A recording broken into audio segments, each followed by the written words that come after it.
नमस्कार, आप देख रहे हैं द न्यूज पॉइंट। आपके साथ मैं हूं अफीफा मलिक।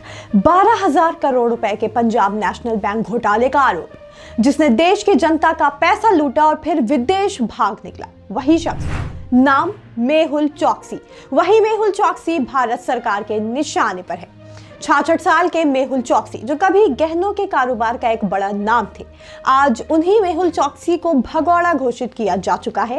अप्रैल 2025 में चौकसी को बेल्जियम के एंटवर्प शहर में गिरफ्तार किया गया। भारत ने मेहुल चौकसी को पंजाब नेशनल बैंक के 12,000 करोड़ रुपए के घोटाले के मामले में देश लाने के लिए बेल्जियम से प्रत्यर्पण की मांग की है, ताकि मेहुल को देश वापस लाकर न्याय के कटघरे में खड़ा किया जा सके।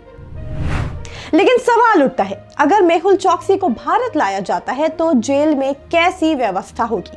उनके वकीलों का कहना है कि मेहुल चौकसी गंभीर स्वास्थ्य समस्याओं से जूझ रहे हैं, जिसमें कैंसर भी शामिल है, इसलिए उन्हें हिरासत में रखना मुश्किल हो सकता है। गृह मंत्रालय ने बेल्जियम कोर्ट को एक पूरा डिटेल प्लान सौंपा है। इसमें कहा गया कि चौकसी को मुंबई की अर्थर रोड जेल के बैरक नंबर 12 में रखा जाएगा। वहां मेहुल चौकसी को कॉटन का गद्दा, तकिया, चादर और कंबल मिलेगा। अगर जरूरत हुई तो मेडिकल सलाह पर लकड़ी या धातु का बिस्तर भी दिया जाएगा। खाने पीने की पूरी व्यवस्था होगी।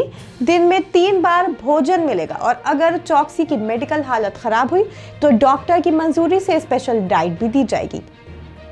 जेल की अन्य सुविधाएं भी गिनाई गई हैं।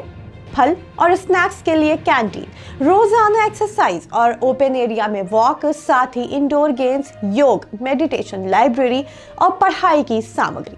सबसे बड़ी बात, अर्थर रोड जेल का मेडिकल इंफ्रास्ट्रक्चर।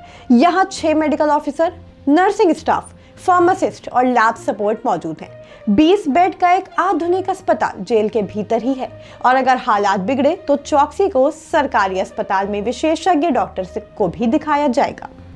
भारत सरकार का ये पूरा खाका बेल्जियम की अदालत को ये भरोसा दिलाने के लिए तैयार किया गया है कि चौकसी की हिरासत अंतर्राष्ट्रीय मानवाधिकार मानकों के हिसाब से होगी। दरअसल प्रत्यर्पण मामलों में जेल की स्थितियां अहम मुद्दा बनती हैं। हाल ही में विदेशी अधिकारियों ने दिल्ली की तिहाड़ जेल का दौरा कर वहां की सुविधाओं का जायजा लिया। ब्रिटिश अधिकारियों ने भी हाल में तिहाड़ जेल का निरीक्षण किया। अब असली सवाल, क्या बेल्जियम कोर्ट भारत की इस प्लानिंग और गारंटी से संतुष्ट होगा? क्या 8 साल के बाद वापसी होगी मेहुल चौकसी की? और क्या 12,000 करोड़ के इस घोटाले का हिसाब अब वसूला जाएगा? देश की जनता की नजरें अब इस फैसले पर टिकी हैं। फिलहाल के लिए इतना ही। जुड़े रहें द न्यूज पॉइंट के साथ।